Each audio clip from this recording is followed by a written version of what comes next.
بسم الله الرحمن الرحيم.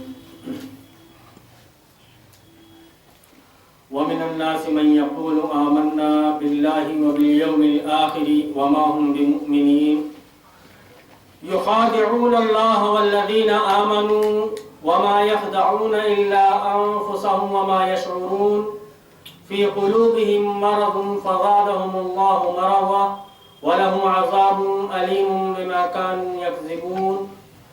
وإذا قيل لهم لا تفسدوا في الأرض قالوا إنما نحن مصلحون ألا إنهم هم المفسدون ولكن لا يشعرون. وإذا قيل لهم آمنوا كما آمن الناس قالوا أنؤمن كما آمن السفهاء ألا إنهم هم السفهاء ولكن لا يعلمون. وإذا لقوا الذين آمنوا قالوا آمنا وإذا خلوا إلى شياطينهم قالوا إنا معكم إنما نحن مستهزئون. الله يستهزئ بهم ويمدهم في طغيانهم يعمهون. أولئك الذين اشتروا الضلالة بالهدى فما ربحت تجارتهم وما كانوا مهتدين. مثلهم كمثل الذي استوقد نارا فلما أضاءت ما حوله ذهب الله بنورهم وتركهم في ظلمات لا يبصرون. صم بكم عمي فهم لا يرجعون. أو كصيب من السماء فيه ظلمات ورعد وبرق يجعلون أصابعهم في آذانهم من الصواعق حذر الموت والله محيط بالكافرين. يكاد البرق يخطف أبصارهم كلما أضاء لهم مشوا فيه وإذا أظلم عليهم قاموا ولو شاء الله لذهب بسمعهم وأبصارهم إن الله على كل شيء قدير. صدق اللہ العظیم. معزز سامعین، ابھی آپ نے سورہ بقرہ کا دوسرا رکوع سماعت فرمایا.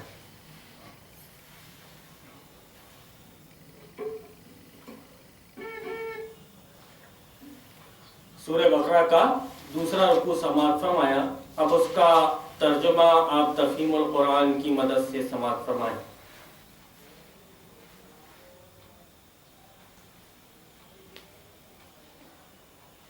اس سے پہلے ہم نے پہلے ترجمے میں پہلے رکوع میں ہم نے یہ جانا کہ اس قرآن کریم کو جو پڑھنا شروع کر رہا ہے تو کون آدمی ایسا ہے جو اس سے ہدایت پائے گا اور کون آدمی ایسا ہے جو اس سے ہدایت نہیں پا سکتا. اس کے لیے اللہ رب العالمین نے 6 شرطیں ذکر کی. سب سے پہلی شرط ذکر کی کہ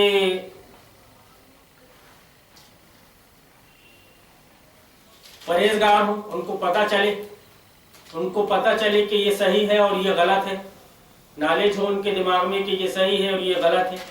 تو پرہیزگاری مطلب ان کے اندر اتنی چھمتا ہو کہ پتہ چل جائے کہ یہ غلط ہے تو اس کو چھوڑ دیں اور جو صحیح ہے اس پر عمل پیرا ہو جائے. اگر صحیح کو مان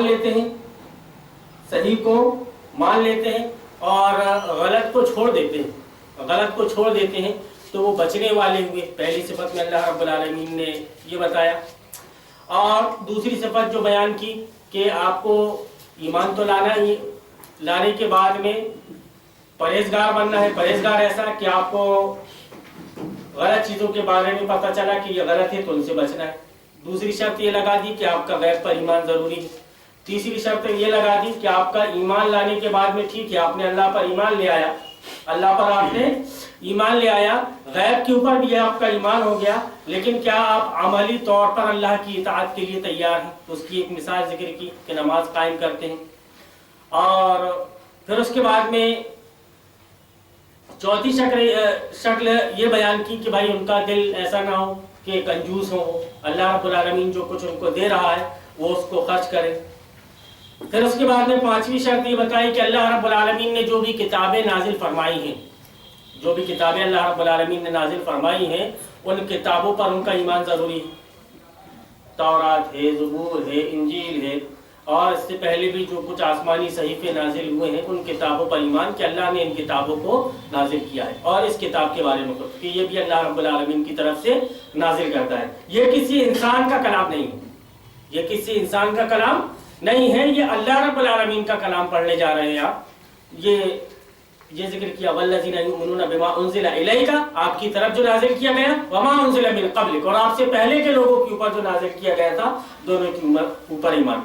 اور سب سے آخری اور چھٹی شرط یہ کہ وبالآخرۃ ھم یوقنون، اور آخرت پر ان کا ایمان ضروری ہے کہ ان کو مرنا ہے، مرنا ہے۔ مرنے کے بعد میں وہ مرنے کے بعد میں ایسا نہیں ہے کہ ان کو ویسا ہی چھوڑ دیا جائے گا، سڑ گل جائیں گے وہ، ان سے کوئی حساب و کتاب نہیں ہوگا، ایسا نہیں۔ آخرت پر بھی آپ کا ایمان ضروری ہے۔ تو یہ 6 شرطیں جو اللہ رب العالمین نے بیان کر دی کہ یہ ساری چیزیں، یہ 6 وہ چیزیں، ایک تو غیب کے اوپر ایمان، ایک تو پرہیزگار بننا آپ کا، دوسرا غیب کے اوپر ایمان، اور تیسرا یہ کہ آپ بالکل تیار ہو کہ اللہ رب العالمین مجھے کیا حکم دے رہا ہے، مجھے اس کو بجا لانا ہے، اور جو کچھ اللہ رب العالمین آپ کو حلال رزق عطا کر رہا ہے، ان اللہ طیب لا یقبل الا طیبا، صحیح حدیث، غالباً بخاری مسلم کی حدیث ہے کہ اللہ رب العالمین پاک صاف ہے اور پاک صاف چیز ہی کو پسند کرتا ہے۔ جیسے ہمارا تقدیر پر ایمان ہے، جیسے ہمارا تقدیر پر ایمان ہے کہ اللہ نے ہمارے سلسلے میں جو کچھ بھی تھا وہ مقدر کر دیا ہے، وہ ہم کو ملنا ہے۔ اب اللہ رب العالمین نے یہاں انسان کو اختیار دے دیا ہے، چاہے وہ حلال طریقے سے اس کو لے لے یا حرام طریقے سے لے لے۔ حلال طریقے سے لے رہا ہے تب بھی اللہ کو اس کو حساب دینا ہے کہ میں نے حلال طریقے سے اتنا لیا، اور وہ حرام طریقے سے لے رہا ہے تب بھی اس کو حساب دینا ہے کہ میں نے حرام طریقے سے یہ لیا۔ لیکن حلال طریقے سے جو نے حاصل کیا ہے، اس حلال کمائی میں اللہ رب العالمین نے جو کچھ اس کو دیا ہے اس پر وہ خرچ کرے، تنگ دل نہ ہو۔ اور کتاب پر، یعنی اس کتاب پر، قرآن پاک پر اس کا ایمان ضروری ہے، اور قرآن پاک سے پہلے تورات، زبور، انجیل اور دوسرے جو آسمانی صحائف نازل کیے گئے، اس کتاب کو ملا کر علوم تفسیر میں جو آتا ہے کہ لگ بھگ 104 کتابیں، صحیفے اور کتابوں کی تعداد ملا کر اللہ رب العالمین نے جو نازل کیا ہے وہ 104 کی تعداد ہے۔ ان کی تعداد کتنی ہے؟ 104 کی۔ اب وہ اہمیت بیان کرنے کے لیے یہ بھی ذکر کرتے ہیں کہ ان 103 کتابوں کا خلاصہ موجود ہے، ان 103 کتابوں کا خلاصہ موجود ہے یہ قرآن پاک میں، یہ قرآن پاک میں ان 103 کتابوں کا خلاصہ موجود ہے، اور ٹوٹل 104 کتابوں کا خلاصہ سورہ فاتحہ میں موجود ہے۔ ٹوٹل 104 کتابوں کا خلاصہ سورہ فاتحہ میں موجود ہے۔ اب سورہ فاتحہ کو ہی، اور حقیقی معنوں میں اگر ہم دیکھیں کہ سورہ فاتحہ کو ہی اگر آدمی سمجھ کر کے پڑھ لے تو کافی برائیوں سے وہ بچ سکتا ہے، ساری برائیوں سے لگ بھگ وہ بچ جائے گا۔ ساری چیزوں کو اس میں اختصار کے طور پر، اس وجہ سے اس کے مفسرین نے جو ذکر کیا ہے ان کے ناموں کی فہرست احادیث میں کئی جو ذکر کی گئی ہیں، اس میں سے ام الکتاب بھی اس کو کہا گیا ہے، کتاب کی ماں، ام الکتاب۔ اتنی اہمیت ہے سورہ فاتحہ کی، لیکن یہ فاتحہ پڑھانے میں لگا دیا۔ اب آپ کو یہ نہیں معلوم کہ فاتحہ میں کیا ہے، آپ کو یہ نہیں معلوم فاتحہ میں کیا ہے، جبکہ اگر سورہ فاتحہ ہی اگر آدمی صحیح طریقے سے پڑھ لیتا تو ممکن تھا یہ نظام جمہوریت کو ووٹ نہیں دیتا، وہ صرف سورہ فاتحہ صحیح طریقے سے پڑھ لیتا تو۔ آگے کی قرآن کی بات، طاغوت، سورہ بقرہ میں جو 256 نمبر کی آیت ہے کہ وَمَن يَكْفُرْ بِالطَّاغُوتِ وَيُؤْمِن بِاللَّهِ فَقَدِ اسْتَمْسَكَ بِالْعُرْوَةِ الْوُثْقَىٰ لَا انفِصَامَ لَهَا وَاللَّهُ سَمِيعٌ عَلِيمٌ۔ یہ تو آگے پڑھتا ہوا جا کر کے، لیکن سورہ فاتحہ کو اچھی طریقے سے سمجھ لیتا تو بچ جاتا۔ ہم دیکھتے ہیں کہ علماء کی زبانیں خاموش ہیں،